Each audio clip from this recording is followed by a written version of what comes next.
কিভাবে আঘাত করতে হয়। তাই তো এবার সরাসরি ইসরায়েল আমেরিকার মস্তিষ্কে আঘাত করল শহীদ খামেনির ইরান। ইসরায়েল আমেরিকার সামরিক শক্তি যেখানে তৈরি হয়, যেখানে আঁকা হয় যুদ্ধের নীল নকশা, যেখানে টার্গেট নির্ধারণ করা হয়, সেই ডিজিটাল স্নায়ুতন্ত্রে আঘাত। সংযুক্ত আরব আমিরাতে মার্কিন প্রযুক্তি জায়ান্ট ওরাকল কর্পোরেশনের ডেটা সেন্টারে হামলা চালিয়েছে তেহরান। হত্যার জবাব এবার শুধু মিসাইল দিয়ে নয়, তথ্য প্রযুক্তির শিরায় শিরায় আগুন ধরিয়ে দেবে ইরান।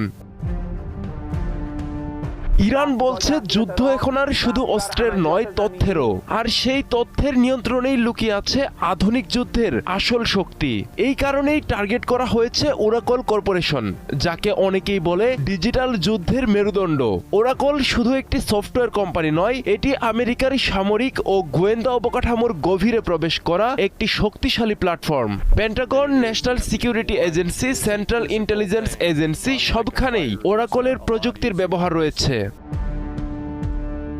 ইরানের অভিযোগ এই প্রযুক্তিগুলোই ব্যবহৃত হচ্ছে নজরদারি, টার্গেট নির্ধারণ এবং গোপন অপারেশন পরিচালনায়। অর্থাৎ যুদ্ধক্ষেত্রে গুলি চালানোর আগেই যে তথ্য বিশ্লেষণ হয়, সেখানেই ওরাকলের ভূমিকা।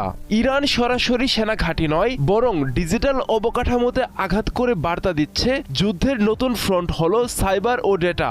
ওরাকল পেন্টাগনের জয়েন্ট ওয়ারফাইটিং ক্লাউড ক্যাপাবিলিটি প্রোগ্রামের সঙ্গে যুক্ত রয়েছে, যেখানে সামরিক তথ্য, অপারেশন প্ল্যানিং, এমনকি এআই ভিত্তিক যুদ্ধ বিশ্লেষণ করা হয়। এছাড়াও ওরাকলের গবেষণা ও প্রযুক্তি কার্যক্রম রয়েছে ইসরায়েলের বিভিন্ন অঞ্চলে। ইরানের দৃষ্টিতে এটি সরাসরি তাদের প্রতিপক্ষের সামরিক শক্তিকে সহায়তা করছে।